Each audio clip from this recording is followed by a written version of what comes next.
Justru gue ngelihatnya Aston Villa sama Newcastle tuh yang bakal bisa ada di 5 besar gitu. City, Aston Kayaknya Villa, Newcastle. kayaknya Chelsea yang malah turun Chelsea turun. sama Nottingham Forest. Salah satu faktor kenapa musim ini betul-betul jadi musim terburuk Manchester United sepanjang sejarah Premier League, bahkan sepanjang sejarah Liga Inggris sekalipun, ini musim paling buruk.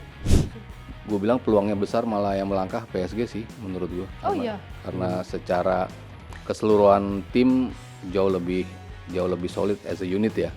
Bodo Glimt ada punya kesempatan, jelas. Mereka juga ya strikernya juga salah satu top scorer sekarang ini. Hai teman-teman Liputan 6, apa kabar? Locker Room balik lagi, kita akan ngomongi seputar dunia sepak bola seperti biasa. Tapi jangan heran, ini siapa nih sebelah saya? Iya, pemain pengganti. Ini wajah baru, bukan pemain pengganti. Pemain pengganti. Oh iya, pemain pengganti. Bener. Biasanya Glenn Joshua, tapi hari ini ada Aditya Kamajaya yang menemani Regina Valeria di Locker Room. Regina Ya. Valeria. Kita mau ngomongin apa sih Mas Adit hari ini? Ngomongin yang pasti Liga Inggris nih. Liga Gin. Inggris. Liga Inggris makin panas. Makin panas. Liverpool belum jadi juara. Iya. Sebenarnya bisa tapi Bisa, belum. tapi Arsenal menang Betul. semalam. Terus kita mau ngomongin juga, update semalam nih, ada update, saya update dulu ya sedikit ya. Jadi semalam itu Chelsea menang 2-1 atas Fulham, Arsenal bantai Ipswich 4-0 dan MU kalah 0-1 dari Wolves. Padahal sebelumnya MU udah lumayan cemerlang di Liga Iya, Eropa benar ya. banget. Kemarin kan sebenarnya Real Madrid gagal tuh ya. Real Madrid gagal menggaungkan remontada. Ya. Diambil sama MU. Diambil sama MU. MU yang remontada. Nih, ngomongnya agak-agak ngeri nih narasumber Kenapa di kita depan. ngomongin MU? Ya, kenapa kita ngomongin MU? Karena hari ini kita seperti biasa nggak ngobrol cuman berdua. Kalau di Locker Room kita pasti ada Yes. narasumber keren yang gabung. Ada siapa Pasti. Mas Adit? Yang pasti ada satu pundit Andalan. andalan, ada Mas Sabto Haryo dan satu lagi ada Bang Patrick atau Bang Pet disebutnya Bang, Bang ya. Pet. Akrabnya pasti buat teman-teman yang suka nonton YouTube udah tahu lah Bang Pet nih siapa nih, udah melanglang buana. Iya. Dari Sesuai jersey ya, bisa dilihat Jersey-nya sesuai ya. jersey. Pasti fans Liverpool kan? Apa kabar Mas Sabto, Bang Pet? Sehat, alhamdulillah. Baik, sehat. alhamdulillah. Tadi Mas Sabto udah ngomongin Liverpool, pasti fans Liverpool gitu. Iya, Tapi benar. saya penasaran Mas Sabto, kapan Liverpool kunci titel juara? Pekan depan? Pekan depan lagi? Kayaknya ngincernya emang pas lawan Spurs sih, karena kan emang pengen buru-buru mastiin gitu kan, daripada nanti kesandung gitu. Ngerinya justru momentumnya hilang gitu. Dan banyak teman-teman juga yang berangkat untuk nonton laga Spurs gitu. Yang khusus untuk berangkat ke sana memastikan kemenangan lawan Spurs akan menyegel gelar juara gitu. Mas Sabto berangkat juga nggak nih? Enggak dong. Oh iya, nggak kirain berangkat. Saya kan di juga. sini. Oh, iya, Woi. Padahal maunya berangkat sebenarnya ya. Nah ini kita ada 5 laga terakhir. Oh iya, betul. Liverpool sama Arsenal mungkin bisa Kita teman-teman. lihat Om dulu Yosi, ya. Asik. Ada Yang 5 laga terakhir Arsenal Om Yosi. 5 laga terakhir Arsenal. Yes. Nah, ini ini. kita sambil bahas ya. Ya bisa ditahan dulu. Nah, Mas Sabto, Ya. berarti kan kemungkinannya semalam menang tapi Arsenal juga menang ya. Iya. Sama Ipswich gitu ya. Dan berarti kan kemungkinannya di Tottenham apapun hasil Arsenal udah pasti Liverpool juara. Liverpool. Menang di Tottenham. Ya karena kan lihat tuh rentetannya tuh udah Tottenham, abis itu Chelsea, abis itu Arsenal gitu kan. Kalau misalnya kesandung di Tottenham, lalu rentetannya bisa mempengaruhi mentality lalu kalah di Chelsea terus kalah lagi di Arsenal kan, ya amit-amit ya kayak gitu. Kacau juga ya, Ujung-ujungnya iya. kan malah bisa bahaya gitu. Mendingan Kayaknya lebih buru-buru nyegel gelar juara sih, Iya, ya iya, mastiin gelar juara itu. Ya walaupun sayangnya di Cup Competition udah habis semua kan, nggak ada kesempatan buat Liverpool untuk nambah trofi. Tapi ya inilah trofi yang emang dinantikan, trofi Premier League. Jadi ya kayaknya lawan Spurs sih momentum untuk menjadi juara. Oke, kalau Bang Pet sebagai fans MU, tapi ngomongin Liverpool dulu. Liverpool dulu. Liverpool kunci titel juara kapan nih? Pekan depan juga. Tadi gue sempat bilang ke Mas Sabto juga, mendingan besok lawan Spurs nggak usah dimenangin. Jadi biar lebih seru kan, karena mereka kan juga harus bertemu dengan Arsenal lagi kan, lebih lebih enak aja kan kesannya. Di ini aja Bang. Kalau misalnya lawan title race-nya itu betul-betul ditentukan pas waktu ketemu sama Arsenal kan lebih seru. Ditambah lagi buat kita yang non fans Liverpool ataupun Arsenal kan tontonan itu lebih menarik ya sampai akhir musim. Karena kalau ini kan besok udah juara ya udah. Paling justru nanti Premier League itu cuma nyari siapa yang masuk ke UCL, Iya. siapa yang masuk ke Eropanya jadinya kan. Tapi menariknya waktu itu kalau nggak salah Mas Sabto sempat memprediksi juga ya, emang kayaknya di nguncinya tuh akan di Laga Spurs. di laga lawan Iya, Spurs iya, ya. iya. Cuma maksudnya kalau ngelihat dengan tren terkininya gitu, Mas Sabto, ya Liverpool kan udah nggak ada cup competition ya, maksudnya udah benar-benar di situ gitu ya. Tottenham masih ada di Europa League. Europa Europa League. League, ya. Europa atau Conference ya? Europa, ya. Europa. Di Europa League gitu kan si Tottenham gitu. Nah, itu apakah akan memengaruhi juga atau gimana? Dan sepertinya udah aman ya, Tottenham dari jeratan degradasi udah aman kayaknya ya. Kayaknya kalau tim Ipswich kalah kemarin. Iya, iya. Karena kan jaraknya jauh tuh. Heeh. Dan ya termasuk United, termasuk Tottenham tuh jaraknya tuh belasan poin sih dari zona degradasi. Jadi sebetulnya aman sih. Kayaknya 14 poin kalau nggak salah. Coba jaraknya. kita ada di klasemen. 13 atau Om Yos klasemen 14 yang poin. kedua Om Yos. Kita Om Yos itu ini. Ya secara matematis, Gitu. secara bingung matematis lagi mungkin ngerti Om Yos ya. masih bisa gitu, tapi kayaknya Nah, nggak. ini ya kan. Nah, itu kan Udah susah ya. 15 poin Sulit kan, ya. 15 aja dari West Ham. Hmm. Berarti kan 17 poin. Ya udah aman lah. Spurs sudah aman, MU udah aman. Yeay. Jadi nggak mungkin terdegradasi gitu. Nggak mungkin terdegradasi. nggak itu tadi terdegradasi. kenapa saya bilang kan, kalau misalnya Spurs besok udah kalah, Liverpool udah juara, berarti kan juara udah ketahuan nih. Udah nggak seru lagi karena degradasi juga udah nggak ada keseruan, udah Iya, ketahuan iya, dari iya. kemarin-kemarin juga udah ketahuan siapa yang bakal degradasi. Jadi ya makanya lagian kan lebih enak kalau God of Honor-nya Bener itu sih. Arsenal kan. Tapi Mas Adit, kalau kita ngomongin Champions yang lebih seru justru ya yang di bawah-bawahnya itu perebutan posisi 3 ke 7 itu Iya. juga seru kan, tipis karena banget. kalau 1-2 ya Liverpool Arsenal lah udah di atas tuh. Kalau kemarin Newcastle menang aja, tipis loh tuh beda 3 poin sama Tipis Arsenal kan. sebetulnya gitu. Tapi kemarin mereka kalah. Jadi akhirnya nambah peluang si Aston Klasemen Villanya. yang pertama Klasemen, Villanya. Kita juga iya, ada nih klasemen ada yang Newcastle tuh di nomor 3 ya kalau nggak Iya. salah ya, benar ya. Ada Man City, Chelsea, Nottingham Forest, Aston Villa. Dari Nah, Newcastle. 3 sampai 7 nih masih Iya, 3 ketat sampai banget 7 kan. nih ketat Ini nih. sengit juga nih gitu. Ngeliat ini gimana, Bang Pet? Ya kalau ngeliat ini sih aku nggak yang pasti nomor satunya itu kan akhirnya nanti menyamakan ya juara Liga 20 sama-sama 20 nih. Gak usah sedih gitu Jadi loh. itu apa tuh ininya? Legowo atau? Legowo sih, tapi ada satu chant yang berarti fans MU udah nggak bisa nyanyiin lagi. Gitu. Iya, iya, iya. Cuman yang justru jadi pertanyaan menurut gue ya Om Sabto ya. Ya.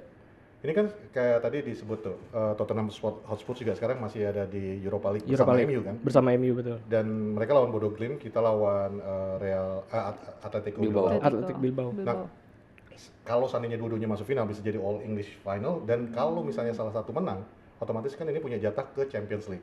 Sekarang aja setelah Real Madrid kemarin digeserkan oleh Arsenal, Inggris sendiri udah memiliki 5 kan. Artinya apa nih ya? Berarti ada 6 nih wakil Inggris untuk di Champions League. Nah, efeknya itu nanti kan pasti domino kayak musim lalu Chelsea yang di atasnya MU akhirnya terpaksa turun karena kita juara FA Cup.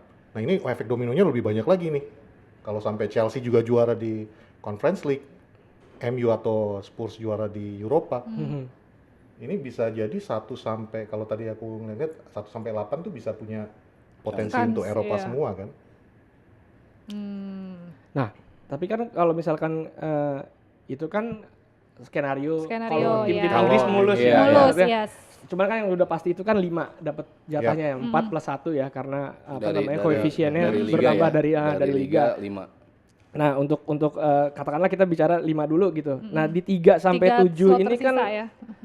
menarik Kita banget nih. Iya, nempel iya, semua. iya. Dan apa namanya bisa dibilang ya tadi Mas Sabto udah ngebahas Newcastle harusnya mungkin bisa sedikit lebih aman, cuman kemarin terpaksa kalah. Terpaksa. Emang kalah Paksa, iya. kalah dari Aston Villa, jadi itu makin sengit lagi gitu ya. Chelsea-nya menang, City menang ya. City menang menang. sama Menang. Everton ya. Ya. Nah, Nottingham belum main ya, Forest belum main. Nah, Belum ini kalau nanti. Forest main kan Forest lawan Spurs kan? ya Ya, Selasa dini hari ya. ya. Kalau menang berarti kan akan lebih seru lagi tuh. Nah, Mas Sabto ngelihatnya siapa kira-kira yang diuntungkan, Mas? Kalau Di sisa laga. Kalau di sisa laga sih masih banyak ya yang ketemu tim-tim sesama papan atas. Kalau dari awal sih gue ngelihatnya tuh City ada di situ. Arsenal udah pasti sama Liverpool ya. Yang 3 di bawahnya itu City, Hmm. Newcastle sama Aston Villa sih kalau gua. City, Newcastle sama Newcastle, Aston Villa. Aston Villa. Karena ya sebagus-bagusnya Forest membuat kejutan yang sampai sekarang ada di peringkat segini, tapi kayaknya ngelihat mereka tuh bakal mengalami penurunan di akhir-akhir justru gitu. Sementara Trennya tren turun yang gitu. lagi Trennya naik turun, itu ya. justru Newcastle sama Aston Villa. Iya. Ini kan tim yang lagi penampilannya bagus dua-duanya lah ya bisa dibilang. Makanya kemarin cukup menentukan laganya ketika 10 pertandingan mereka menang 8 kali. Si Newcastle-nya menang 8 kali sementara Aston Villa-nya 7 kali.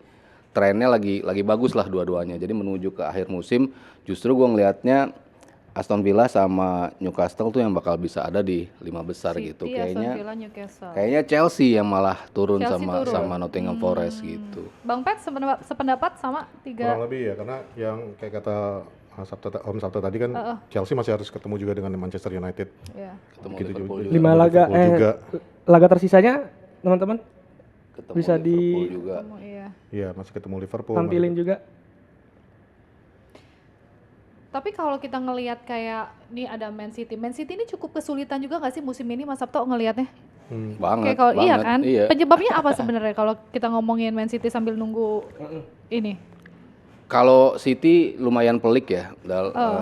Bicara squad sebetulnya mereka tuh nggak setebal musim-musim sebelumnya gitu. Oh, Banyak pemain baru datang tapi nggak langsung memberikan impact seperti yang pemain-pemain lama gitu yang udah main di sistem ini lama gitu. Matias Nunes kan sebetulnya pemain bagus tapi nggak bisa perform bagus gitu. Lalu beberapa makanya akhirnya di winter transfer akhirnya beli pemain juga kan. Marmo Iya, salah iya. satunya dibeli ternyata lumayan langsung memberikan impact gitu. Terus Nico juga memberikan impact juga. Jadi emang harus ada reshuffle squad yang dibuat oleh Pep Guardiola untuk memastikan tim itu bisa memainkan sistem dia balik lagi nih ke awal-awal gitu. Sementara kan ketika nggak ada Rodri itu kan kelihatan banget nih tim ini kayak Iya, lumpuh iya. gitu. Sementara pemain-pemain yang tadinya perform kayak Foden, kayak De Bruyne itu kan sama sekali kayak nggak nunjukin performance mereka di musim-musim sebelumnya gitu, kayak sama sekali hilang gitu di 3/4 musim gitu. Nah sekarang tuh udah mulai balik lagi dapat kayak kepercayaan diri gitu. Si Kovacic sudah mulai main bagus lagi, si bahkan Grealish sudah mulai oke. De Bruyne terakhir musim terakhirnya di City mau nunjukin bahwa ya gue masih bisa ngasih something lah ya buat City di akhir-akhir karir gue di City gitu. Udah main bagus lagi gitu. Jadi ya sempet hilang dan hilangnya tuh banget gitu kan. Kita nggak pernah ngeliat City dibantai Arsenal dengan skor Iya. begitu besar, kalah sama Liverpool, kalah sama tim-tim yang seharusnya mereka nggak kalah gitu. Kayaknya bukan City banget gitu, tapi ya inilah yang terjadi ketika sistem lo nggak jalan, pemain-pemain yang baru belum bisa ngikutin sistem lo kehilangan sosok sentral di tengahnya dalam sosok Rodri, semuanya jadi kepingannya berantakan gitu. Nah mau disatuin lagi sama Guardiola kan nggak bisa cepat gitu, dia butuh waktu yang lumayan lama untuk nyatuin kepingannya itu. Berarti emang Rodri sevital itu gitu ya sebenarnya. Ternyata iya gitu. Kalau kita lihat kan dia sempat cedera tapi mungkin 8 pertandingan the most gitu ya. Dulu kan mereka pernah merasakan itu saat Fernandinho mengalami cedera tuh kan sosoknya mirip ya, sentralnya kayak Rodri gitu. Gelandang bertahan tapi bisa mainin semua dan bisa menjadi penyeimbang di lini tengah lah gitu. Dia berapa kali absen mungkin dalam 5 pertandingan terbanyak gitu. Jadi lo bongkar pasang untuk 5 pertandingan kan masih bisa gitu kan survive gitu.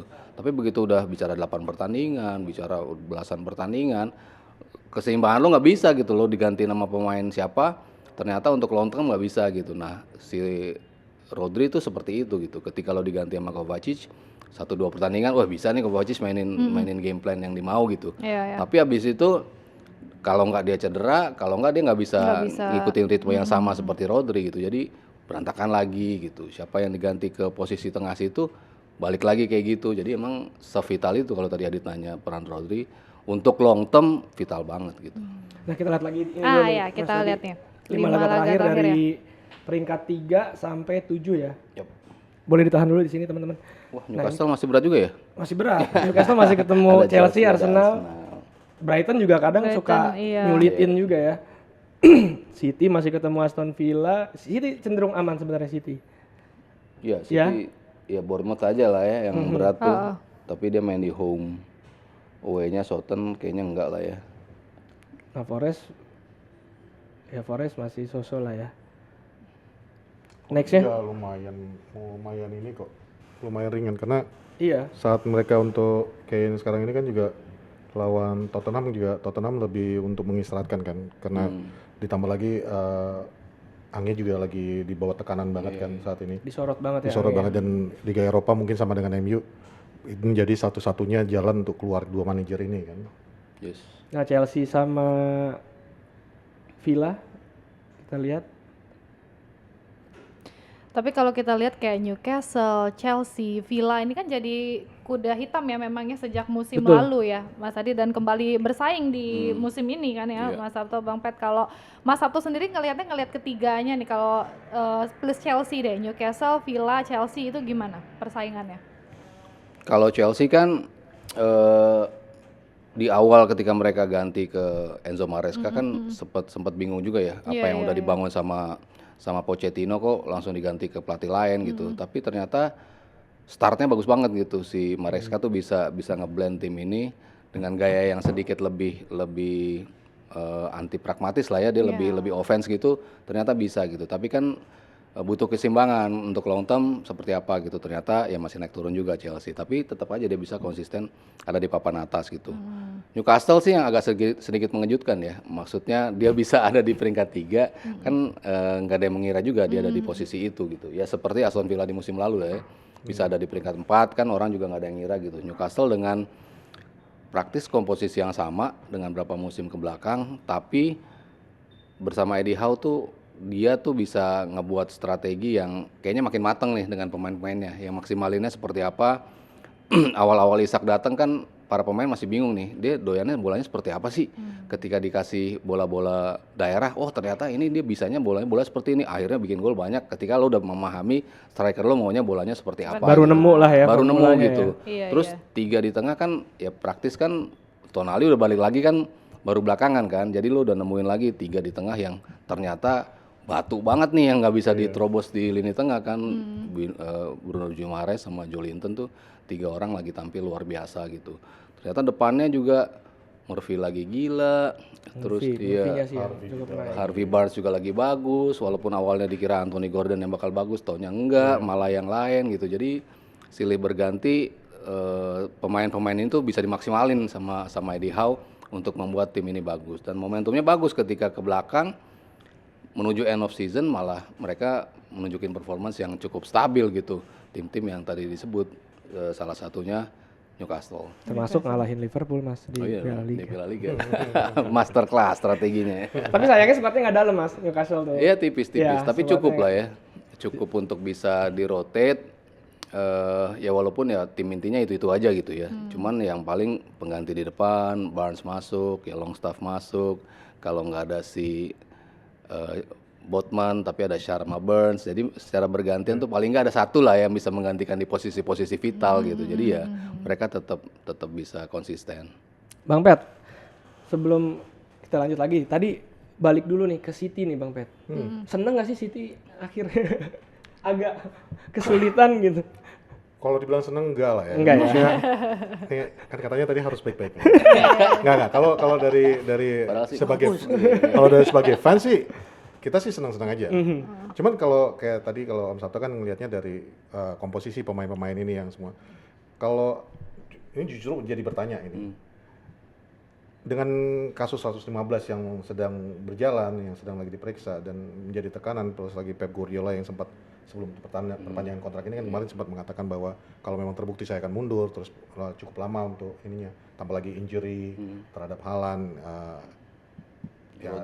Rodri tadi, sampai bahkan De Bruyne musim ini harus menjadi musim terakhir ya. Itu kan jadi sebuah pertanyaan sendiri bagi kita fans MU. Ini semua ini terjadi ini apakah karena efek daripada 115 yang menggantung ini di belakang layar kita nggak tahu seperti apa, sampai pemain-pemain juga kayaknya kayak Walker juga hengkang. Akhirnya hengkang, iya. Jadi kita sebagai fans MU sih kita senang-senang aja ya, mereka juga akhirnya duo kota Manchester ini yang tadinya punya cerita berjaya, kita sama-sama terpuruk nih, walaupun yang kita tetap lebih parah lagi terpuruknya, kan. Cuman ya dari sisi sepak bolanya nggak senang, kenapa? Karena ya satu-satunya klub yang menurut kita bisa menjaga Liverpool tidak juara itu tadinya kan cuma Manchester City. Arsenal ya dua tahun terakhir ini memang menjadi runner up. Tapi lebih kepada City-nya yang kita lihat yang bisa menjengkal perjalanannya Liverpool. Ditambah lagi Ketahan ke 19-nya itu ya karena City ya. ya karena City bukan karena Arsenalnya. Ya sorry ya fans Arsenal. Cuman kalau Itu nggak ada Glenn. cuman kalau dilihat dari Liverpoolnya, jujur aja sebagai fans MU, gue sih salut ya ngelihat, apalagi musim lalu kan ini baru perpindahan manajer ya dari Klopp ke Slot ini kan harusnya nggak Semut ini gitu ya, nggak sesmooth ini ya. nggak selancar ini gitu loh. Itu yang kita harapkan tadi. Oke, mungkin ini tahun ini akan jadi juaranya Arsenal dan mungkin City yang jadi saingannya. Ternyata City yang seperti ini ya. Balik pertanyaan tadi, apa Arsenal? Sebenarnya enggak, karena ya kita harus ngelihat 20 kan. Tapi Walaupun kalau mereka menang lagi, jadi mereka bisa teriak-teriak 5 kali. Jadi nggak maju kena mundur kena. maju kena mundur kena ya. Tapi kalau ngeliat Pep sendiri, Mas, maksudnya Pep kan juga sebenarnya termasuk salah satu pelatih yang suka mengorbitkan ya. Ada 1-2 pemain muda pasti yang diorbitkan sama dia, dan di City pun beberapa laga terakhir ini kan mulai muncul tuh O'Reilly gitu kan di Ini apakah termasuk salah satu cara Pep juga menyiapkan ke musim depan gitu, atau seperti apa Mas Sabto melihatnya? Iya, ya dia kayaknya udah nggak ngotot lagi untuk bisa mengejar juara ya di pertengahan musim kayaknya udah kelihatan juga gitu. Terus tadi yang nyambung di 115 tuduhan itu kayaknya dari pembisiknya Pep kayaknya juga udah bilang udah ngerasa bahwa kayaknya kita nggak bakal kena nih. Makanya dia tetap berani ngambil pemain, tetap beli di winter transfer gitu pemain-pemainnya. Jadi apa yang kayaknya nggak mungkin mereka lakukan kok mereka lakukan gitu kan. Kalau nggak ada lampu hijau kan nggak mungkin mereka melakukan itu gitu. Jadi ya mereka masuk ke transfer juga gitu untuk memperkuat squad gitu. Terus kalau ngelihat pemain-pemain yang dia coba orbitin, memang kan nggak apa ya, bisa dibilang ini selalu dia lakukan di setiap musim gitu, bukan hal yang baru gitu. Bukan kan. hal baru. Dia selalu munculin pemain-pemain. Foden salah satu pemain yang dimunculin. Sebelumnya dulu kan ya Sancho sebetulnya juga bagian dari situ juga. Terus Oscar Bob sebetulnya di awal musim di pre-season tuh udah disiapin juga, tapi habis itu dia mengalami cedera. Padahal lo kalau punya Oscar Bob itu, waduh, permainannya luar biasa banget kan, dari sisi dribbling, dari sisi take ons, dari sisi segala macam lah. Karakter pemain-pemain yang disukai sama Guardiola gitu. Tapi banyak yang akhirnya nggak muncul karena terlilit cedera juga. Rico Lewis kayaknya bebannya terlalu berat juga buat dia gitu kan, karena main di posisi kadang gantiin Kyle Walker, kadang gantiin di posisi gantiin Rodri di posisi itu, siapa yang bisa gantiin Rodri gitu kan. Kayaknya terlalu berat gitu beban Rico Lewis untuk tampil di posisi itu. Jadi seolah-olah kayaknya dia nggak keluar gitu permainan terbaiknya gitu. McAtee juga sempat muncul. McAtee ya. Ada beberapa pemain yang punya potensi lah ya, cuman kayaknya belum selevel pemain-pemain muda yang sebelum ini mencuat luar biasa kayak Foden gitu. Jadi memang harus melihat musim demi musim progresnya seperti apa gitu. Cuman kalau ngelihat tadi lo tanya dia memang nyiapin pemain muda-muda ini apa enggak? Iya, dia selalu kan mencoba ngorbitin pemain-pemain, ngakalin bagaimana lo menjaga financialnya seperti apa untuk nggak beli pemain-pemain tapi lo bisa ngorbitin juga. Itu kan menjadi salah satu hal yang selalu dilakuin sama Pep Guardiola kan di Manchester City. Oke. Tapi kita masih penasaran soal klasemen tadi lagi nih ya, Mas Adit masih balik lagi ngomongin klasemen, karena yang menarik selain yang kita bahas tadi nih yang ada di top 5, top 7 peringkat-peringkat itu, ada nama atau klub yang mengejutkan ini keluar bahkan dari 10 besar gitu. Ada Tottenham dan juga Manchester United. Agak-agak pelan ya ngomongnya ya. Kenapa tuh harus agak pelan? Nggak apa-apa. Oh iya. Saya orangnya kan kedengeran, jadi nggak usah kenceng-kenceng gitu. Tapi Bang Pat ini kan ya udah ada Tottenham, ada MU yang bahkan di luar dari 10 besar ini gitu. Ada apa sih dengan MU? Hanya Tuhan beserta stafnya yang tahu. Tuh. Ya MU 14 ya. Sebenarnya kalau ada apa dengan MU ini bukan sesuatu yang terjadi dalam satu musim ini aja ya. Ini sebenarnya efek domino dari tahun 2005. Cuman dulu kan nggak kerasa karena Manchester United masih ditangani oleh Sir Alex Ferguson yang sistemnya juga dictatorship ya. Yang ibaratnya semua goes through Sir Alex gitu loh. Nah ketika beliau mengundurkan diri, ya disitulah baru terbuka nih borok-borok yang ditinggalkan oleh seorang Sir Alex Ferguson, di mana manajemen yang tadinya ketika ada Sir Alex itu nggak berani terlalu ikut campur intervensi melihat staturnya Sir Alex. Sekarang udah nggak ada image yang seperti itu, apalagi waktu itu penggantinya langsung David Moyes yang nggak selevel lah ya. Nah ini manajemen mulai banyak ikut campur. Oh boleh nih kita kayaknya beli pemain nitip untuk hal-hal yang secara mungkin business wise-nya lah yang bisa kita jual jersey atau jual tiket dari situ. Jadi itu yang akhirnya mempengaruhi penurunan daripada Manchester United-nya sendiri. Jadi kalau dibilang ada apa Manchester United musim ini, sebenarnya ini udah perjalanan itu dari 2013 ke belakang itu udah mulai menurun. David Moyes, Jose Mourinho bahkan sampai mengeluarkan statement kan, membawa Manchester United menjadi juara 2 di Liga Inggris. Pencapaian terbaik. Itu udah pencapaian saya yang terbaik gitu loh. Dan kemarin musim lalu 2 musim yang kemarin itu kita mendapatkan Erik ten Hag dari perjalanan dari Ole apa segala semua. Fans itu mungkin dunia media fans itu agak tertutupi bahwa MU juara nih, dapat 2 piala, dapat Carabao, dapat FA Cup. Itu ibaratnya ya balik kepada statement yang pernah diucapkan Rangnick dan juga Ole. Piala itu hanya menutupi kelemahan, kejelekan-kejelekan yang ada di belakang. Dan itu yang musim ini terlihat banget gitu loh. Bahwa dengan semua pencapaian Carabao dan FA Cup kemarin, ternyata nothing has changed. Kita itu ya seburuk ini saat ini. Dan senangnya kita ngelihat ya salah satu faktor kenapa musim ini betul-betul jadi musim terburuk Manchester United sepanjang sejarah Premier League, bahkan sepanjang sejarah Liga Inggris sekalipun, ini musim paling buruk. Musim paling buruk. Musim jumlah kalahnya MU itu masih belum sampai yang terburuk. Kalah sekali lagi menyamai 89-90, 16. Ini 15 ya? Sekarang masih 15. masih. Masih. Tenang, minggu depan juga dari 16. Cuman salah satu mungkin yang membantu posisi ini jadi makin buruk adalah Ruben Amorim nggak salah. Manajemen lagi yang saya salahkan. Kenapa? Mereka di akhir musim panas kemarin sudah memutuskan untuk menggantikan Ten Hag. Berita sudah bersama kemana-mana. Toto juara FA Cup dan akhirnya diberi kontrak perpanjangan. Dan nggak cuma diberi kontrak perpanjangan, diberi dana untuk belanja pemain. Højlund, Zirkzee, De Ligt, Mazraoui, ini semua pembelanjaan daripada seorang Erik ten Hag yang digunakan untuk sistem 4-2-3-1-nya dia. Lalu di tengah jalan dengan udah memberi investasi sebesar itu, membawa pemain-pemain seperti itu, di bulan November ya kalau nggak salah itu dipecat dan dibawakan seorang manajer yang tadinya juga Ruben Amorim kan nggak mau, dia maunya nanti di akhir musim saya digabung sama MU, tapi manajemen memaksakan untuk nggak harus sekarang atau tidak sama sekali Omar Barada. Jadi ya udah akhirnya dia gabung dan dia formasinya kan beda banget ini dengan Erik ten Hag. Erik ten Hag yang dengan 4-2-3-1 ditemukan dengan 3-4-3-nya Ruben Amorim. Dengan kualitas pemain yang tidak bisa dimaksimalkan di 3-4-3 ini, otomatis ini kan butuh waktu. Ya akhirnya ya Ruben Amorim saat ini ya menjadi pemegang satu rekor baru, menjadi manajer Manchester United dengan rekor kekalahan terbesar sejak Ron Atkinson.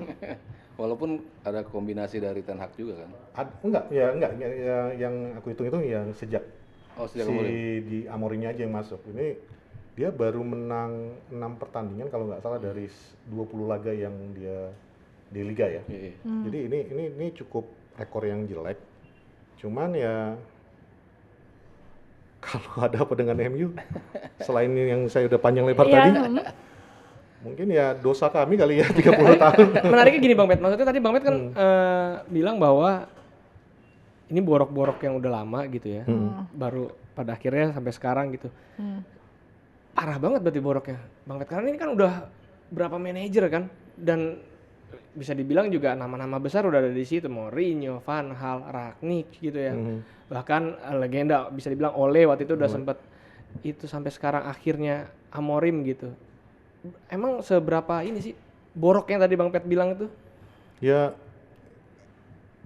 sekarang ini udah 2 kali kejadian demo besar-besaran di Manchester. saat Erik ten Hag itu ten Hag atau Ole saya lupa. Ya waktu pertandingan lawan Liverpool. Itu demo besar-besaran. Dan kemarin waktu lawan Arsenal demo besar-besaran. Demonya itu satu. Dan sebenarnya dari tahun 2005 gerakan itu udah ada. Bukan baru-baru ini aja. Dari 2005 itu sudah ada yang namanya LUHG, Love United Hate Glazers.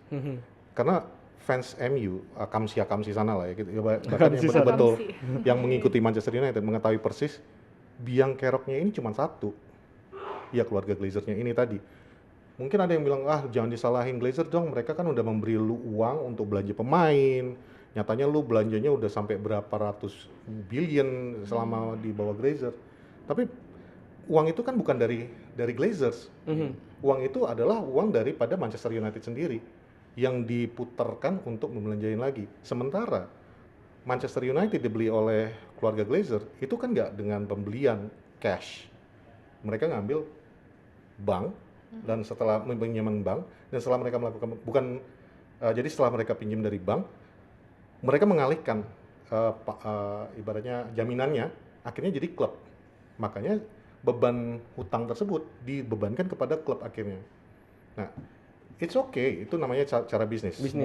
It's fine, dalam bisnis that's okay, itu masuk akal. Problemnya, mereka tidak melakukan pembayaran terhadap utang-utang ini. Nah kalau nggak bayar utang kan otomatis bunganya nambah terus ya. Mereka nggak bayar utang, mereka bayar utangnya itu cuman ibaratnya kalau kita kartu kredit nih, tagihan sekian, bayar minimum charge-nya aja gitu lah ya. Nah bunganya kan bertambah, hutangnya menambah besar. Sementara mereka terus-menerus menarik dividen. Satu fakta yang kadang-kadang fans MU nggak mau melihat. Uangnya itu kemana? Uangnya itu kalau yang bagi nggak tahu, Glazer itu memiliki klub NFL. Buccaneers. Tampa Bay Buccaneers. Saya di poros lain juga sering bilang, coba tanya kenapa setiap kali Manchester United tur ke Amerika, mainnya itu di Rose Garden, mainnya itu di New York, mainnya itu di Miami. Kenapa nggak pernah ke Tampa Bay yang ibaratnya stadion pemilik lu sendiri gitu loh. Karena menurut yang baik itu media United fan base di sana dengan saya sendiri yang menganggapnya kalau sampai United main di Tampa Bay Buccaneers Stadium, mereka akan melihat modernnya fasilitas stadion itu, modernnya training facility yang ada di sana, dan itu akan menjadi kok ini bagus gini, Old Trafford kok bocor, ada wahana air terjunnya disembunyikan lah ya. Disembunyikan. Nah itu jadi dana yang dihasilkan oleh Manchester United itu dilarikan semuanya ke sana. Itu yang membuat makin menurun. Ditambah lagi manajer ganti terus kan. Ini juga harus diakuin fans punya peran. Media sosial sekarang ini like it or not sangat ngefek. Ditambah lagi pemiliknya juga nggak ngerti bola. Yang ngertinya itu, yang mereka yang mau beli barang-barang gua itu kan fans-fans yang lagi berisik ini. Mereka minta Jose out. Mereka minta diturutin gitu ya. Diturutin karena kan mereka yang mau belanja ini semua. Ya ujung-ujungnya fans juga punya peran di situ. Makanya gua selalu mengingatkan stop it. Karena nggak ada lagi yang namanya konsistensi. Udah manajer yang bolak-balik diganti, manajemennya ikut-ikutan nitipin pemain. Termasuk yang kemarin. Ole udah lumayan bagus kemarin. Perlahan-lahan udah mulai stabil nih klub. Bagi kita yang pendukung MU seneng dong Cristiano Ronaldo kembali. Tapi itu kan udah nggak di dalam gambaran Ole.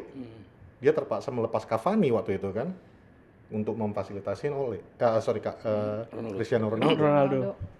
Ini yang membuat domino efeknya kepada Manchester United yang tibalah pada titik yang sekarang. Makanya gue senang Amorim. Maaf ya gue ngomong terus kalau udah kayak gini. Nggak apa-apa.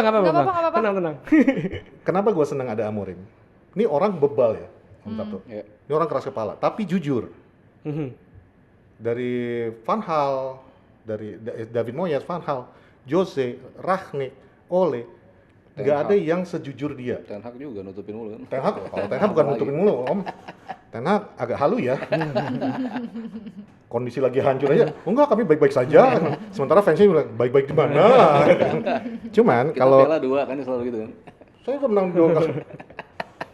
Cuman kalau Amorim di awal musim dia sempat bikin heboh di media. yang dia mengatakan ini ini squad terjelek yang dimiliki Manchester United. Sampai Roy Keane marah, Gary Neville kasih komentar bahwa lu nggak seharusnya ngomong kayak gitu tentang tim lu. Dan ini pasti akan ada efek jelek nanti di ruang ganti. Tapi ternyata kejujurannya itu dihargai oleh pemain-pemainnya. Dan mereka kelihatan kok ini makin lama makin solid nih. Cuman ya statement-statementnya dia itu memang nggak pernah menyalahkan pemain, dan dia juga mengatakan kayak kemarin lawan yang kalah lawan apa ya, sebelum banyak banget sih kalahnya ya. Sebelum Wolves kita kalah Newcastle, dia mengatakan ini tim jelek sepanjang masanya MU. Tapi mereka nggak cuman mereka aja yang salah, ini juga kesalahan saya. Nah itu yang gue suka, bahwa lu nggak cuma nyari kambing hitam, lu mengakui bahwa lu juga salah. Kalau kamu bilang ini tim udah jelek, ya saya manajer terjelek sepanjang sejarah Manchester United. Tapi kembali lagi, kalau memang kayak gitu kenapa nggak diubah formasinya, disesuaikan dengan pemain yang lu miliki? Dia ini yang bikin gue paling senang tentang Ruben Amorim. Saya percaya dengan sistem saya akan menjalankan sistem saya, dan mereka akan belajar dengan sistem saya. Rangnick datang ke Manchester United bawa 4-2-2-2. Pemain nggak mau main, nggak bisa memainkannya, akhirnya ngalah jadi 4-2-3-1. Ole datang bawa 4-4-2 diamond pertama kali. Pemain nggak bisa menjalankan, berubah jadi 4-2-3-1. Jadi pemain selama ini kan menguasai. Dan sekarang akhirnya ketemu nih, Ten Hag kemarin dengan gaya diktator yang benar-benar, lu nggak suka sama gue, lu out. Lu nggak suka sama gue, heboh, dramatis, drama semua di mana-mana. Amorim lebih kepada, oh lu nggak mau latihan, ya udah, lu nggak main. Yang dimainkan waktu itu Rashford sama Garnacho nggak dimainin. Tapi lalu minggu depannya Garnacho udah main lagi. Rashford nggak main. Kenapa? Dia press conference langsung ngomong, Garnacho mau memperlihatkan dia mau berlatih.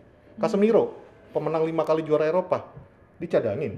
Ketika dia udah mau melatih, main lagi. Itu yang bikin gue senang, dan gue yakin, ya mungkin ini harapan dari seorang fans yang di papan bawah.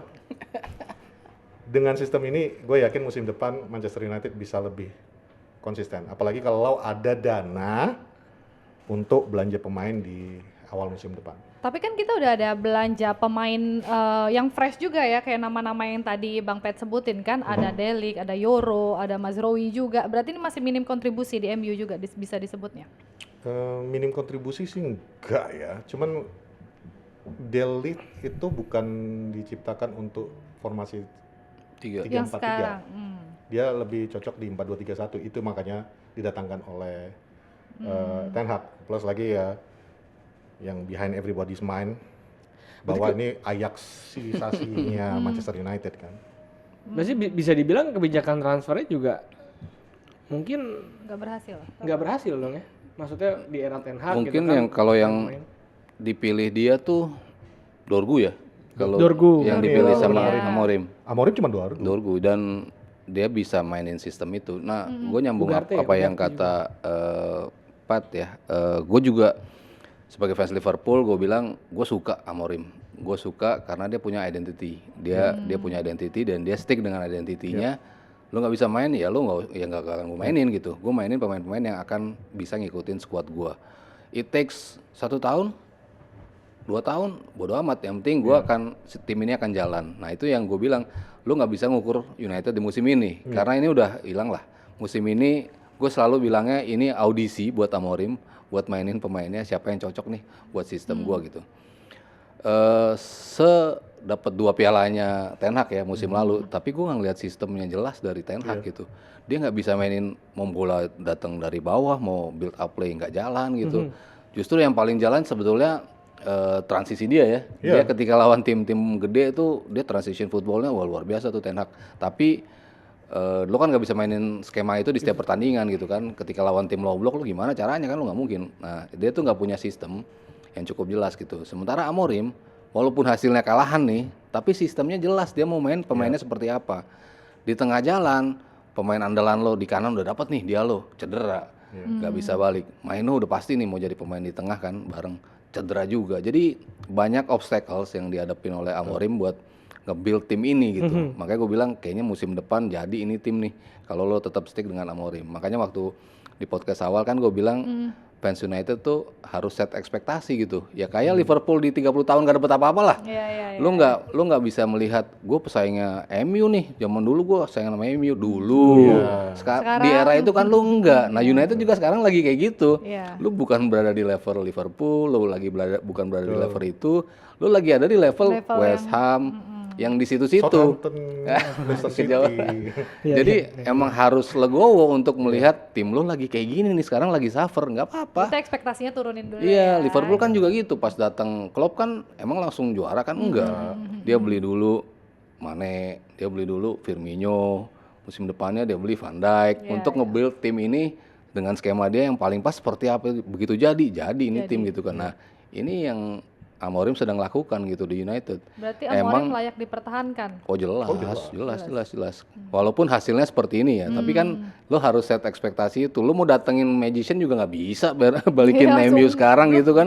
Lo mau datengin siapa lah lo sebut pelatih lo, Zidane kayak lo mau datengin Pep gitu ya. Untuk 6 bulan ini sampai akhir musim gitu dia untuk ngubah United belum tentu bisa gitu. Pasti dia butuh waktu gitu. Nah, Amorim sedang melakukan itu gitu.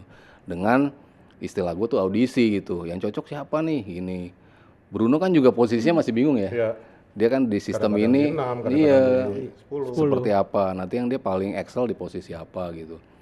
Tapi memang jelas butuh di depan sih. Kayaknya Højlund sama Zirkzee belum bisa lah untuk manfaatin itu.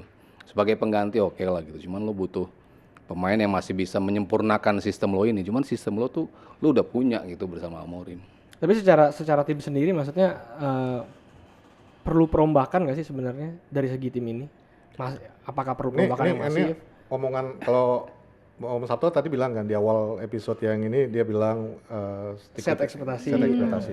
Ini gue bilangin musim depan tapi kembali lagi ya bagaimana hasil Manchester United di WL nanti. Kalau misalnya Manchester United bisa juara WL, ini pegang omongan gue, musim depan habis tuh.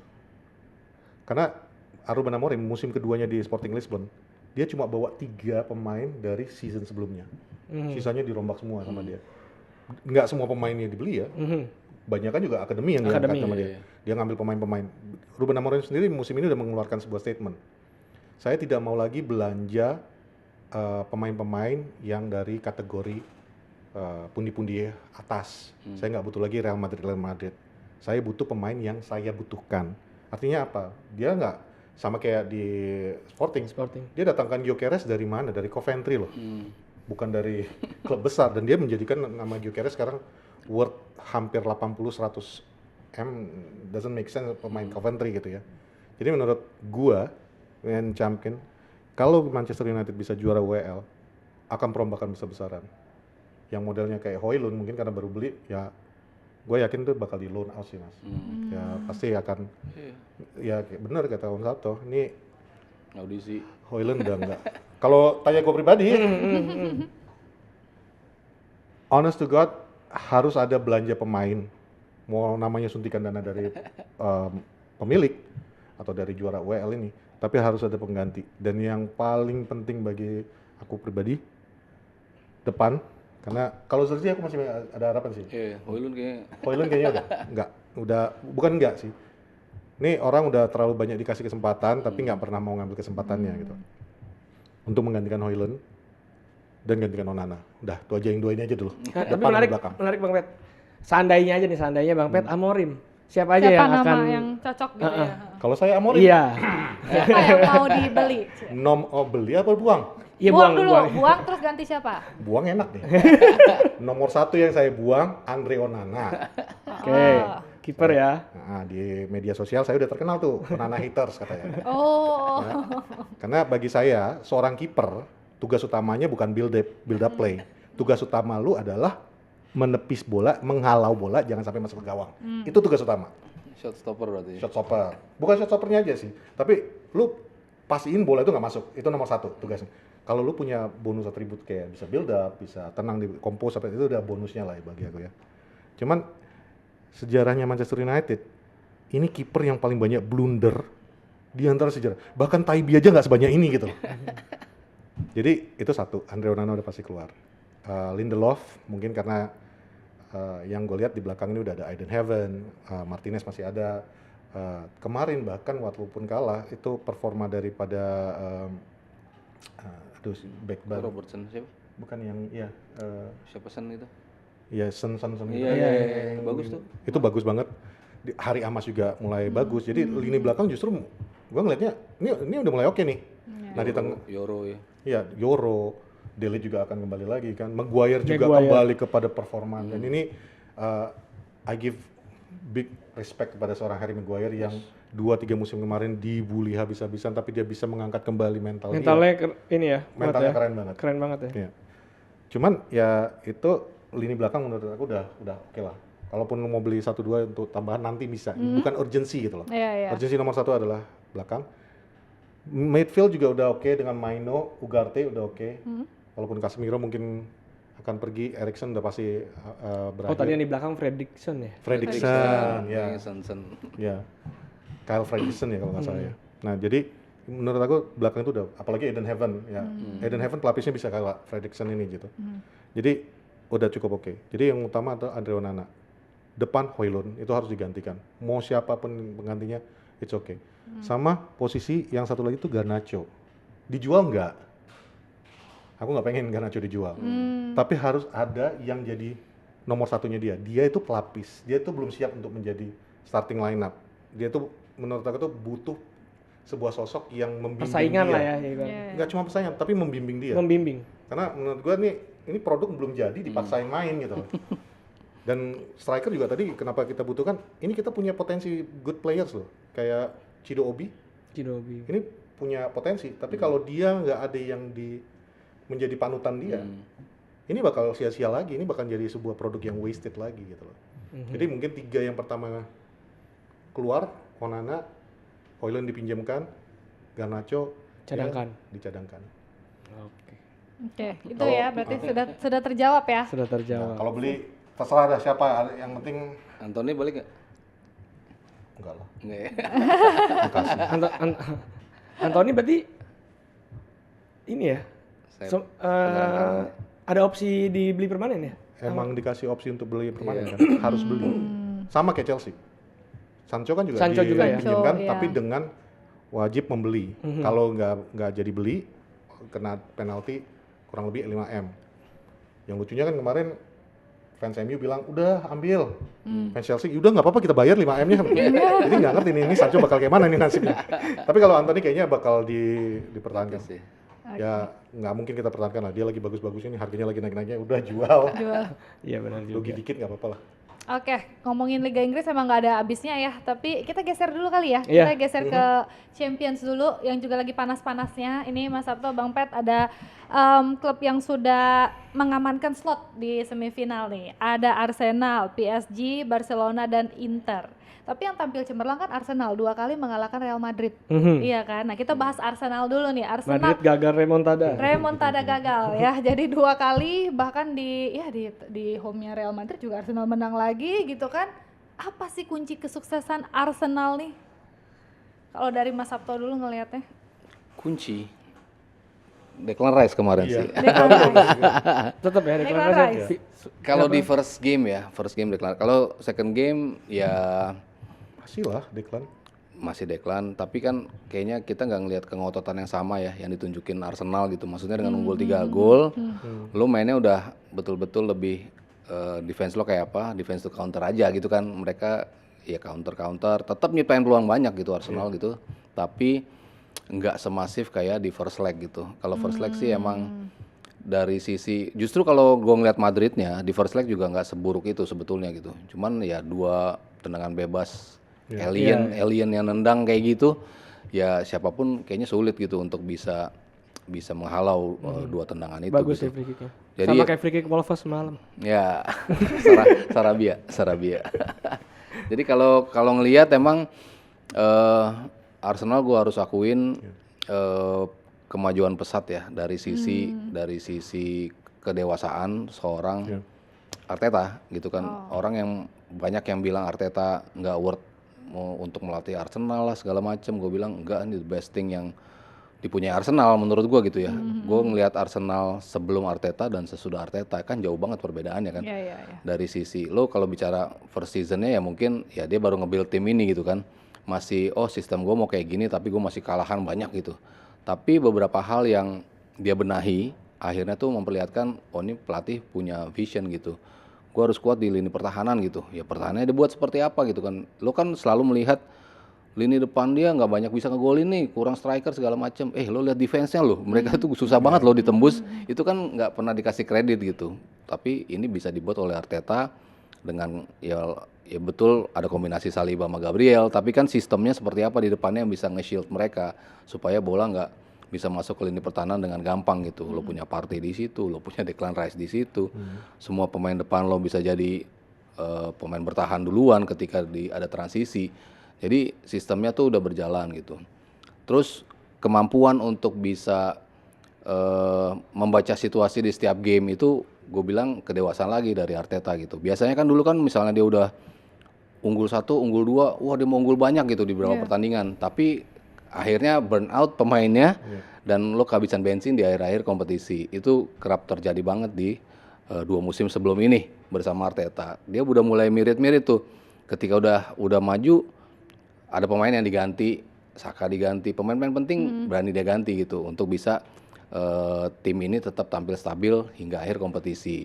Itu gue melihat kedewasaan seorang Arteta dalam permainan. Lalu ketika lo harus kill the game melawan tim yang emang lo harus bunuh kayak Real Madrid, udah unggul 2 gol. Biasanya dulu kan dia defensif kalau udah unggul 2 gol di Liga Champions gitu. Tapi kemarin mumpung Madridnya lagi jelek pas lagi kalah 2-0 itu, gue tambahin lagi nih sampai 3 gol.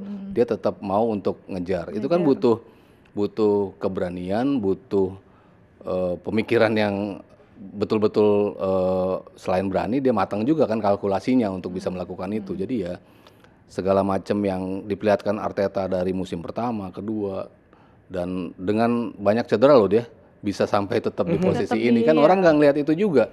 Orang bilang dia tuh nggak bisa ngelewatin selalu stuck di posisi 2. Loh posisi 2 lo berapa pemain cedera loh nih dia untuk menuju situ gitu. Saka lama, Odegaard sempat lama, Partey sempat lama, Martinelli juga di lini belakang juga. Jadi emang ini pelatih yang tetap bisa menjaga kestabilan sebuah tim di era Premier League sekarang ya. Menurut gua tuh lebih sulit gitu kan untuk lo bisa menjaga kestabilan, konsistensi gitu, tapi dia bisa gitu. Jadi ya kalau tadi lo bilang apa kunci dari Arteta bisa ngalahin Real Madrid, ya gue bilang dari kombinasi semuanya yang dia build sebelum ini gitu. Kalkulasi, in-game management, pemilihan pemain, nyali untuk ngegas kapan lo harus ngerem, itu tuh udah semakin dimaster sama Arteta bersama Arsenalnya gitu. Tapi tadi menarik Mas Sabto bilang Madridnya juga jelek kemarin ya gitu. Tapi secara keseluruhan Madrid sebenarnya di musim ini sendiri Mas Sabto ngeliatnya gimana Mas? Maksudnya dengan nama-nama yang maksudnya juga memang ya apa namanya sebenarnya kan mengerikan juga gitu ya. Cuman memang kayak acap kali juga masih inkonsisten juga gitu. Kalau gua ngelihat Madrid sebetulnya ya ketika mereka datengin Mbappe, gue bilang mereka akan juara. Liga Spanyol akan juara. Gue melihatnya seperti itu gitu ya. Terus ya Liga Champion ya peluang mereka tetap lah ya. Madrid pasti punya peluang salah satu yang menjadi kandidat juara juga di Liga Champion ketika mereka beli Mbappe. Cuman kan lu nggak bisa ukur apakah dia bisa langsung perform langsung di pekan pertama gitu. Ternyata dia butuh pekan lebih panjang gitu. Sampai akhirnya dia sekarang bisa cetak 20-an gol. Berarti kan sebetulnya dia nyetel juga, tapi dia butuh waktu gitu. Progres lah ya. Dan masalah utamanya justru bukan dia, justru Vini. Vini yang jauh banget performanya dibandingkan musim-musim sebelumnya gitu kan. Lu ngelihat pemain-pemain yang nggak perform tuh, menurut gua Vini pemain Madrid yang paling nggak perform. Rodrigo pun seperti itu gitu. Jadi ya kalau lu bisa dibilang ngegendong, ya sekarang Mbappe lagi gendong Madrid gitu. Makanya kemarin dia sampai kena kartu merah, yang menurut gua udah kombinasi dari dia, gila gue ngegendong tim seperti ini, gak ada yang bantuin gue nih untuk bisa cetak gol gitu. Ditambah lagi di awal musim yang menjadi masalah bagi Madrid adalah masalah cedera juga. Thibaut Courtois baru mulai musim langsung cedera. panjang juga 6 bulan kayaknya dia langsung mengalami cedera. Eder Militao ngalamin cedera juga. Rudiger ngalamin cedera, Dani Carvajal mengalami cedera. Lu nggak punya 4 back loh untuk lu bermain gitu, lu gimana sih tim ini? Tapi lu tetap bisa ada di menyaingi Barcelona, lu tetap bisa hampir masuk ke semifinal juga gitu. Lu dengan tim yang bisa dibilang lebih compang-camping lagi karena komposisi lini belakang lu nggak ada sama sekali. Nacho abis pergi juga. Ini pemain yang selalu bisa nambel pemain siapapun kan. Ada yang pemain cedera di tengah, ya dia bisa gantiin, bek kanan dia bisa gantiin, bek kiri. Ini kan komposisi yang lu nggak punya pemain inti lo sama sekali gitu. Masing-masing balik tapi Eder belum balik. Asensio kan baru komplit lah ya. Ya, Asensio baru masuk, jadi perlu ngejel juga di situ. Alaba pas balik ya bukan Alaba yang kita kenal sebelumnya lah gitu, banyak banget bikin blunder gitu. Jadi ya banyak masalah yang ada di Real Madrid gitu. Orang bicara juga masalah Kroos cabut menjadi masalah utama. Kalau sistem lo jalan sebetulnya nggak terlalu masalah juga gitu. Kalau memang dia punya pas yang luar biasa ya dalam artian ketika pemain lain nggak tahu harus ngapain tiba-tiba dia bisa muncul dengan pasnya yang luar biasa dan bisa dimanfaatkan. Nah itu yang menjadi masalah juga. Tapi kan selain dia ada pemain-pemain lain kan yang bisa ngisi posisi itu gitu. Modric juga lagi turun juga. Dani Ceballos ngalamin cedera juga. Kamavinga dan juga Tchouaméni juga lagi nggak konsisten juga. Jadi the whole team menurut gua lagi agak sedikit turun gitu. Tapi di luar itu, lu masih melihat Madrid bisa menjadi juara Liga Spanyol sampai akhir-akhir kompetisi ini dan masih bisa juara Copa del Rey juga karena mereka kan tampil di final ya melawan Barcelona gitu. Jadi sejelek-jeleknya Madrid terbantai oleh Arsenal, ya dia masih tetap aja masih ada di posisi atas gitu loh. Nah, kita lihat dulu nih tadi bagan fase knockout Liga Champions. Nah, ya nih. Ini menarik juga nih. Arsenal akan ketemu PSG. PSG-nya malah lolos ya tanpa Mbappe. Ditinggal Mbappe ya padahal. Malah lolos. Arsenal PSG kansnya gimana? Seru sih ini, seru banget Seru ya? Seru banget. PSG menurut gua kalau dari sisi permainan ya, yang paling impresif di Champions League musim ini PSG. PSG dari sisi permainan, lu nggak kenal kan pemainnya siapa sih yang bintang ada di situ gitu. Ya Marquinhos lah masih ada di lini belakang gitu. Tapi selebihnya kan yang gendong tuh justru pemain-pemain yang lu nggak familiar gitu. Vitinha lah, ya Fabian Ruiz kemarin kayak gitu. Nuno Mendes, terus si siapa di depannya ya kalau Muani cabut lo nggak punya striker sebetulnya kan Gonzalo Ramos, tapi lo punya Barcola, lo punya Desire Doué pemain kayak gitu, punya Emery. Jadi pemain-pemain yang emang ini dibuild banget sama Luis Enrique gitu. Jadi ketika dia lo buruan lah udahin ini mau cabut apa enggak sih si Mbappe kan sebetulnya dari awal musim lalu kan udah begitu. Kalau lo mau cabut, gue atur tim nih, gue ngatur tim gue tanpa lo gitu kan. Tapi ternyata kemarin musim lalu dia belum cabut, masih ada bagian dari tim gitu. Tapi sekarang betul-betul ini tim yang dibentuk sama Luis Enrique dari komposisi belakangnya, dari tengahnya, dari depannya, dari cara mereka bermain, kombinasi antara kapan lo ngepres. Ini kan tim berlari terus ya, semua bisa megang bola, semua bisa. Tiap peluang tuh kayaknya berbahaya terus gitu. Fluid banget ya. Iya fluid banget. Jadi gue bilang lebih sulit melawan PSG dibanding melawan Real Madrid ya bagi Arsenal. Itu mungkin ada faktor ini nggak sih, Sabto? Yang nama-nama besar kayak dulu Neymar, Mbappe di dalamnya. Jadi harus memfasilitasi mereka juga. Gitu ya. Dan sekarang udah tanpa harus memfasilitasi itu dan mereka lebih bekerja secara tim, kolektif. Nggak ada lagi special treatment buat satu orang gitu.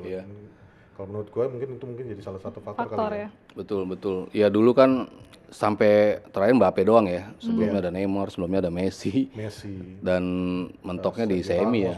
Ramos di belakang. Yang tersisa bintangnya ya mungkin Hakimi ya, dibeli bareng-bareng gitu. Tapi Hakimi kan tetap bisa tampil gila gitu kan di level tertinggi terus-terusan gitu, makanya tetap menjadi pilihan utama bagi Luis Enrique gitu. Ya betul, ketika lu nggak ada pemain bintang, lu nggak ada pemain yang harus menjadi ujung dari atau end passing lo harus ke dia gitu kan. Ini enggak ya. Ini kan lo bisa mulai atau berakhir di Dembele, bisa di Barcola, bisa di siapa aja lah bisa bermain tuh. Gue ngeliat nih tim tiap megang bola, aduh bisa jadi peluang nih, bisa jadi chance nih. Liverpool loh, nggak bisa ngapa-ngapain. Padahal tim yang konsisten seperti itu gitu kan Liverpool gitu. Tapi begitu kalah lawan PSG, mentalnya kena sampai kalah lagi sama Newcastle. Jadi ya gue bilang peluangnya besar malah yang melangkah PSG sih menurut gue.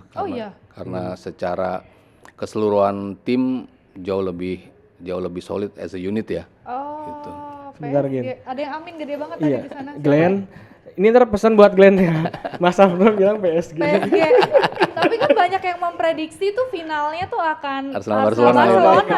Ulangan Toto 2006. 2006. Toto PSG Inter malah. Enggak taunya. Mas Afro PSG Inter. Nah, ini menarik nih.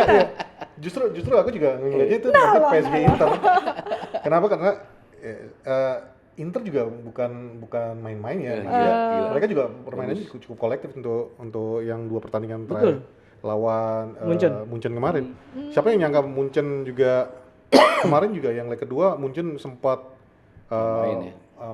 maksudnya ngejar ketinggalan walaupun akhirnya sia-sia juga, cuman ya menurut gua mereka kurang lebih sama kayak PSG, mereka mainnya kolektif, mereka benar-benar yang mau menutup ruangan, saling membuka peluang untuk satu sama lain, jadi nggak ada yang end product gue tuh harus khusus buat lu gitu loh. Jadi kalau aku pribadi sih ngarepin memang PSG Inter. Sama ya, berarti dua-duanya nih PSG Inter. Ya. Oke, sekarang pertanyaannya juaranya.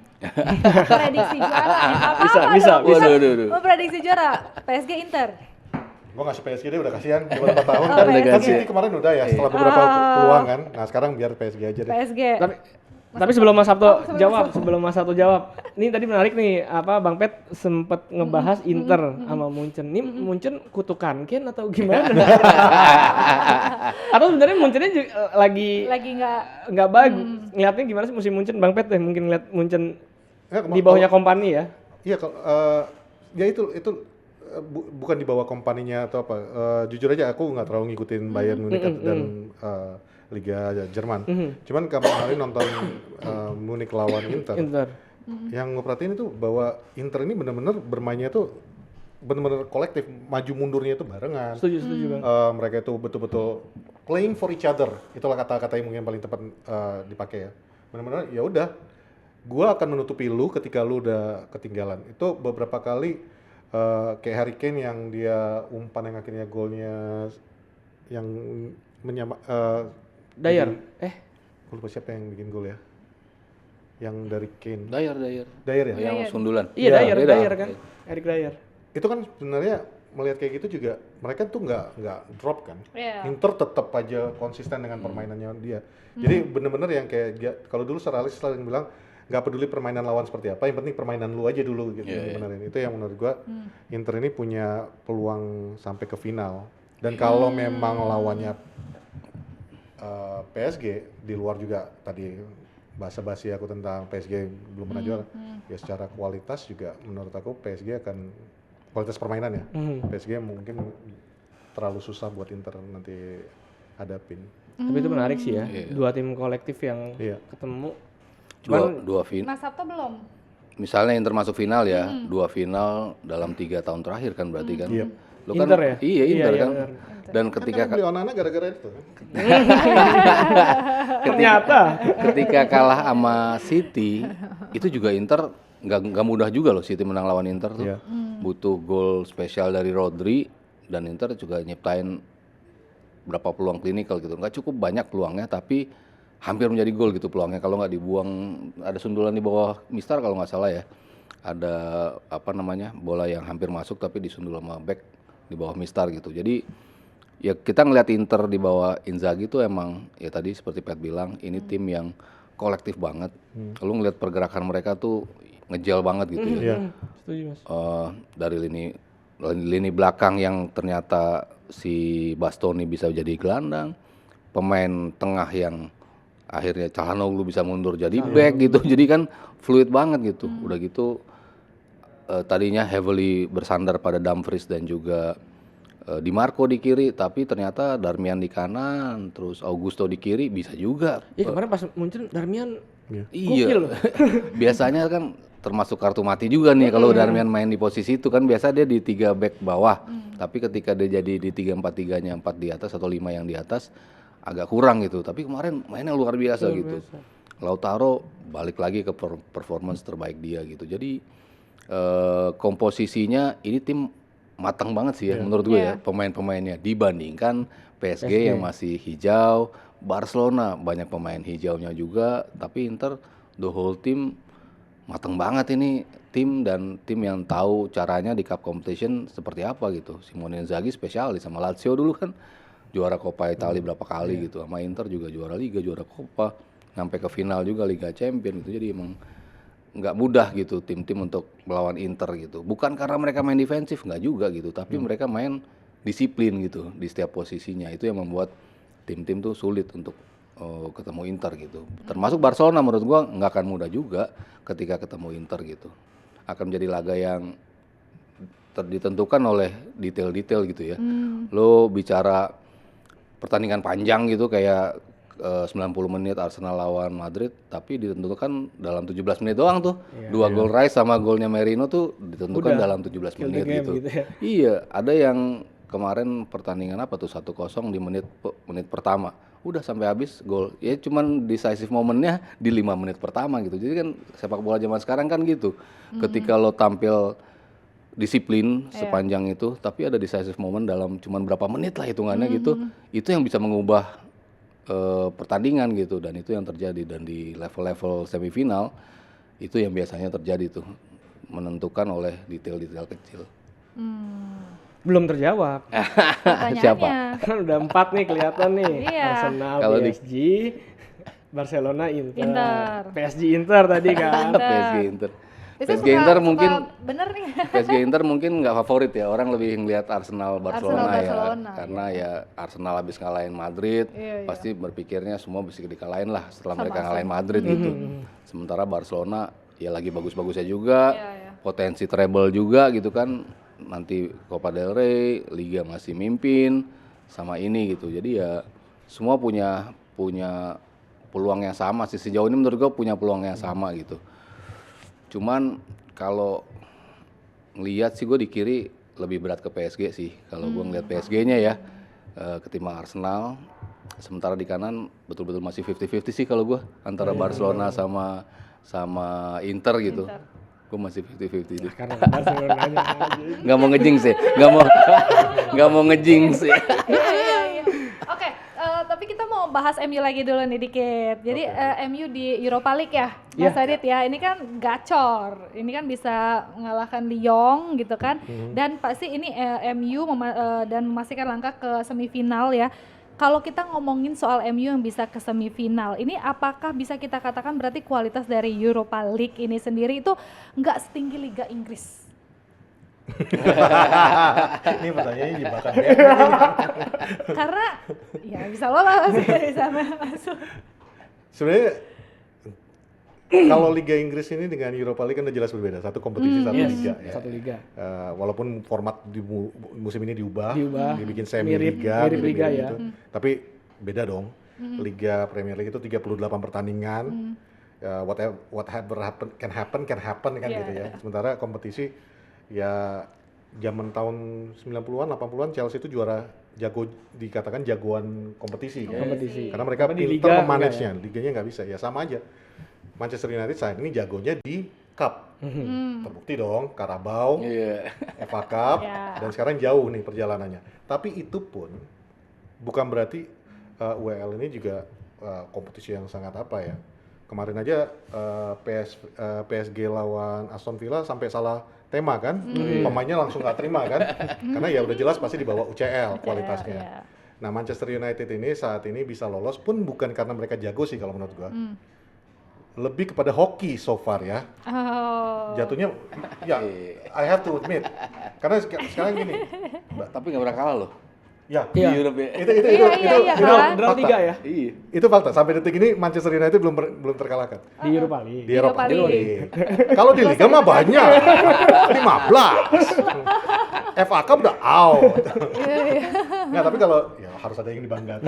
Iya benar. Jadi kalau di Europa League, kalau kayak dibilang bagus juga sebenarnya enggak. Lebih kepada gue sendiri melihatnya sebagai faktor luck-nya itu cukup ada. Dan kalau kemarin lawan Lyon, ini mungkin ada faktor juga daripada side war antara Onana dengan Nemanja Matic di leg pertama, di leg kedua juga ada pembuktian lagi, apalagi setelah kemarin lawan Newcastle kalah, Onana bahkan nggak dibawa ke stadion, walaupun udah ketahuan ini masalah pribadi dia yang memang makanya diistirahatkan.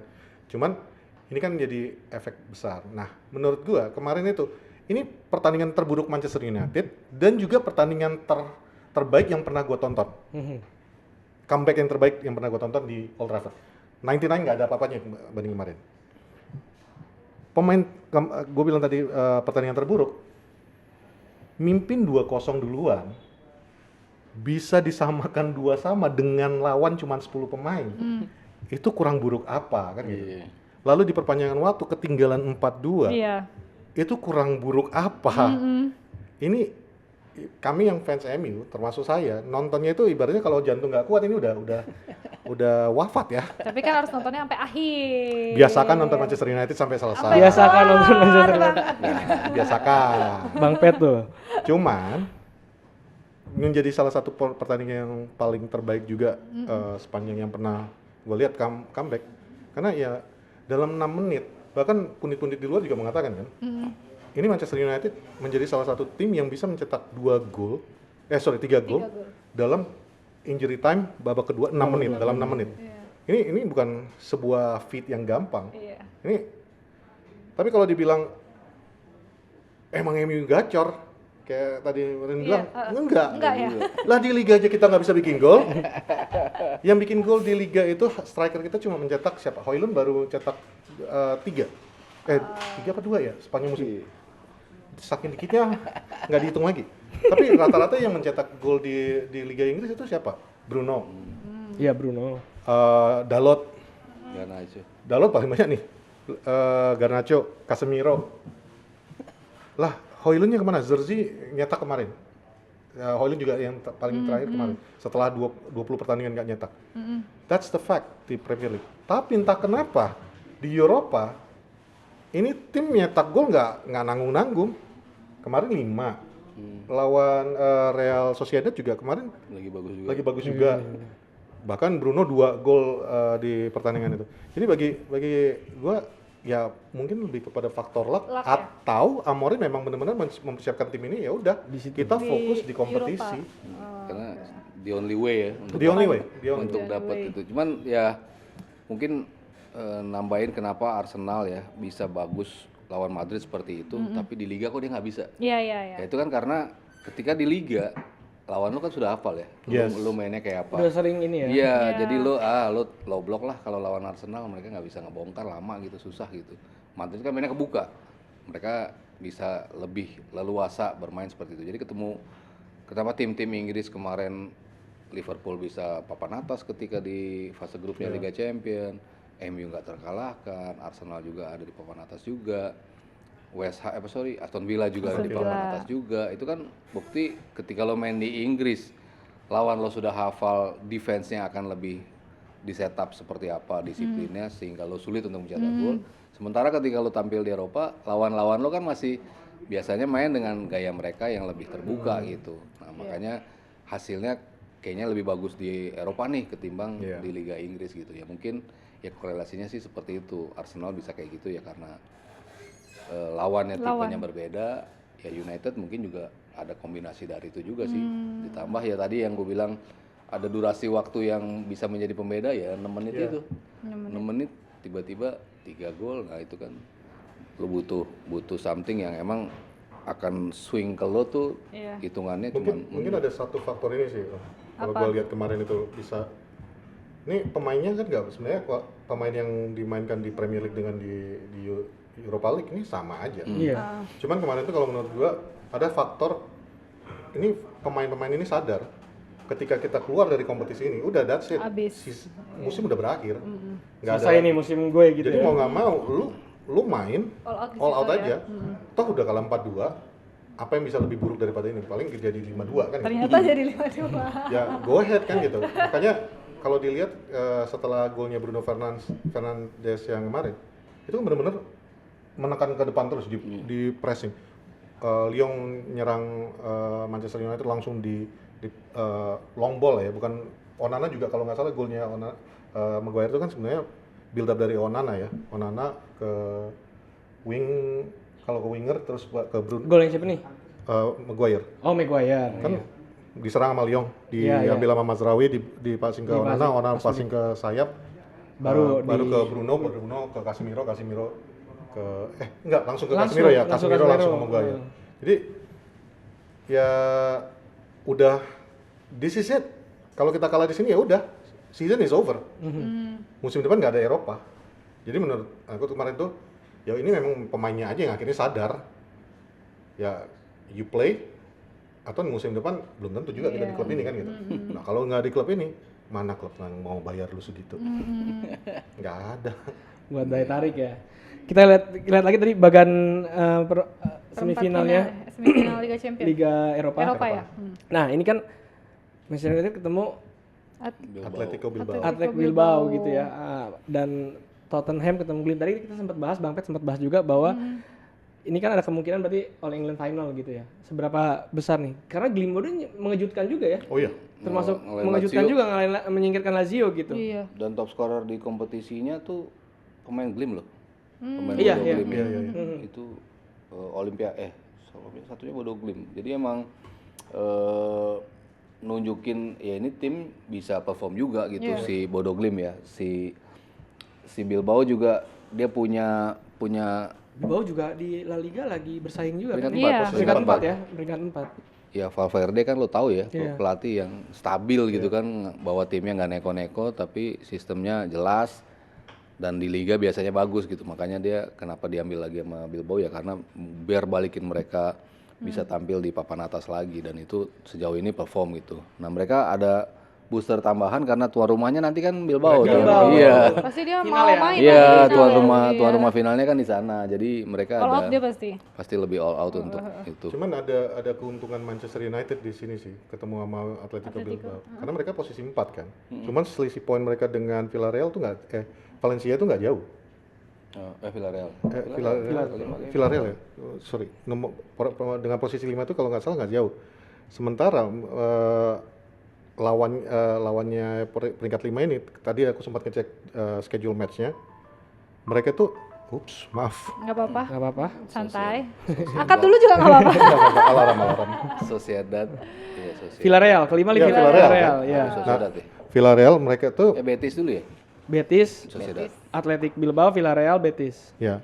Jadi Villarreal itu juga di bawahnya itu mereka lawannya tuh nggak terlalu berat. Jadi bisa mengejar posisi 4-nya. Nah sementara di antara matchnya mereka dengan kami, dengan dengan Manchester United, ya, dengan Manchester United itu mereka cukup berat yang harus dihadapi. Jadi mudah-mudahan nih mereka mementingkan posisi liga karena mereka bisa toh jalur Champions League melalui liga. Iya. Sementara ini udah season udah over ya. Udah, tolong dong, kasihan dong. Kasih lah gitu. Udah gitu Toto lolos nih ke final ya mas. Iya. Ketemunya Bodo Glimt, bukan Tottenham. Terus yang juara gue Bodo Glimt. Gue langsung bilang bodo amat.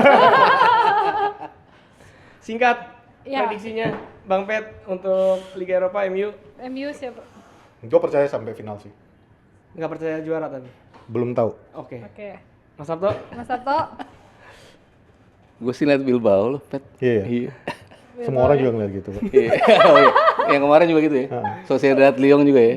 Karena gini, Tapi bisa survive. Karena catatannya buruknya Manchester United kan ada satu nih. 6 tahun terakhir, MU itu selalu keluar dari kompetisi Eropa tuh dikalahnya lawan tim-tim Spanyol. Spanyol. Bilbao pernah ngalahin mereka juga kan? Yang lawan Bilbao. pas era Moyes apa era siapa ya? Iya pernah. 4-0 kalahnya. Villarreal pernah, Real Betis pernah. 2012. Iya ya, eranya Ya Moyes. intinya 6 tahun terakhir ini Spanyol semua yang ngeluarin MU. Makanya kemarin pas waktu lawan Real Sociedad aja sebenarnya Deg-degan juga. udah deg-degan kan Iya, nih. iya. Wah lolos nih, ketemunya sama Lyon, wah bisa nih. Ketemunya Bilbao, tuan rumah lagi. Itu kan waktu yang Liga Eropa fase grup kan juga kalah kan Ya, sama Sociedad kan? kalah, Iya. Sociedad. Cuman kalau gue mungkin lihatnya balik lagi tadi Om Sato. Ini tergantung Fixture tadi ya. fixture-nya Bilbao. MU kan udah jelas nih nggak akan kemarin aja udah nurunin anak-anak semua yang diturunin sesuai dengan omongan Amorim kan. Apakah Bilbao bisa ngambil resiko yang sama? Sementara Bilbao masih ketemu Barcelona. Yes. Iya kan? Dan mereka tuh harus menjaga yang posisi 5 bisa mendekati untuk Biar nyalip nggak kesalip ya. Iya. Kalau di sampai di La liga ya. gua kesalip, terus gua nggak fokus. Jadi I have to choose one kan jatuhnya kan. Yang dapat 5 juga tuh Spanyol juga ya? Spanyol. La Liga ya? Iya. Duanya kedua. Itali pokoknya udah Italia kan. Yang dapat 5 wakil tuh Inggris sama Spanyol ya? iya, Itali udah gagal, Lazio-nya kalah kan? Oh iya. Lazio kalah masih ada tinggal Fiorentina doang sama Inter. Iya, Fiorentina Sama-sama di dua sih. conference ya. Sini kan Betis sama Barcelona, Bilbao Bilbao 3. 3. Spanyol lebih banyak kan? Iya, Spanyol Iya. 3 iya. Enggak dong, sama dong. Italia 2 doang kan? Cuman Fiorentina. Italia ya 2 ya. Inter sama Lazio-nya Inter. udah keluar ya. Lazio-nya keluar. Inggris 4 paling banyak. Inggris paling banyak. Ya Chelsea itu calon juara di conference. Iya, Siapa Chelsea. lawannya? Itu tadi makanya di awal kan aku bilang, ini kalau misalnya MU atau Tottenham yang juara, terus Chelsea juga juara, itu nanti peringkat 1 sampai 8 Iya. itu semua Inggris. punya Iya. hak untuk ke Eropa. Ke Eropa. Tergantung. menguntungkan ya. Hmm. Iya, Sudah tergantung. terjawab tadi? Terjawab. Mas Sabto, Bilbao. Mas Sabtu lebih melihat Bilbao.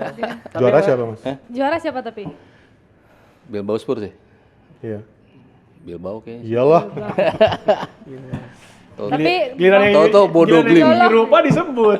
Tadi Champions nggak disebut. Kalau tadi kan masih tipis-tipis. Tapi sebenarnya kalau di Eropa lebih gampang sih. Maksudnya udah lebih jelas. Iya, iya. ya.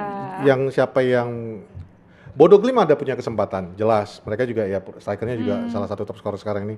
Dan bisa sampai ke semifinal aja udah sebenarnya udah sangat mengejutkan. Plus Spurs juga nggak dalam posisi yang benar-benar oke nih saat ini. Mereka juga lagi rapuh. Cuman kalau kayak Athletic Bilbao ya benar, mereka punya home advantage untuk final ini. Kalau mereka sampai ke final udah pasti mereka punya advantage-nya lah ya, Iya. lebih diunggulkan lagi. Tapi ya mudah-mudahan aja, doakan rame-rame Manchester United yang bawa MU supaya ya. pertandingannya neutral ground jadinya. Seru ya, pokoknya makin panas apalagi ngomongin Europa League, tapi kita lihat nanti siapa yang angkat piala ya. Nanti kita bahas terus, nanti Ya. kita update terus ya di Liputan 6 Sport, di locker room, nanti kita ngobrol-ngobrol lagi. Thank you Bang Pep Thank ya, you. kita harapkan yang terbaik untuk MU, pasti kita doakan yang terbaik Semuanya kita juga. harapkan yang Semuanya terbaik. ya, semuanya ya. Buat Mas Sabto juga thank you. Thank you, Mas. Thank you, Bang Dit. Pep, thank you. Terima kasih udah mampir, nanti kita ngobrol-ngobrol lagi di locker room ya di episode-episode berikutnya. Thank you buat yang udah nonton, jangan lupa like, comment, subscribe, dan share ke teman-temannya. Saya Regina sama Bapak Adit, Bung Yes. Adit, Mas Adit pamit. Nanti minggu depan siapa? Formal Adit amat lagi pamitnya. atau Glenn? Enggak lah, balik ke Glenn lah. Oh, kirain Bapak mau lagi. Biar enak nih ngebahasnya Arsenal. Oh, Minggu depan tanggal berapa sih? Tanggal 30. Belum ya? belum 30, minggu depan 31 lagi. ya? Kan belum. Semifinalnya tuh tanggal 31 sama 1 ya kalau nggak salah. Oh iya, Ya udah berarti 31. minggu depannya lagi kita. Pas Oh, kan 2 preview, minggu. preview, Iya, preview. preview ya. Pasti Glenn senang tuh preview. Oke, terima kasih semuanya. Sampai jumpa. Bye-bye.